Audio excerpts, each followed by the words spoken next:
দর্শক, ভাবছি বাঘ কেন হঠাৎ করেই বিড়াল হয়ে গেল। ডক্টর মোহাম্মদ ইউনূসের গলার সুর হঠাৎ করে কেন নরম হয়ে গেল। মাত্র কদিন আগেই বলেছিলেন ভারতের চোখে চোখ রেখে কথা হবে, সমতার ভিত্তিতে মাথা উঁচু করে কথা হবে। হুঙ্কার দিয়েছিলেন সেভেন সিস্টার অস্থিতিশীল হয়ে যাবে। কিন্তু এখন এত কাচুমাচু কেন?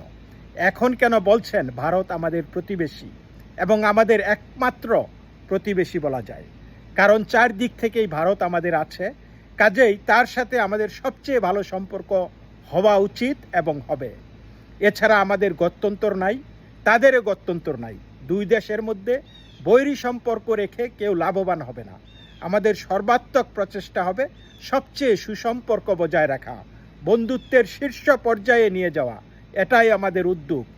এমনভাবে বলছেন যে পিছন থেকে কেউ তাকে আইক্যাওয়ালা ঢুকিয়ে দিয়েছে।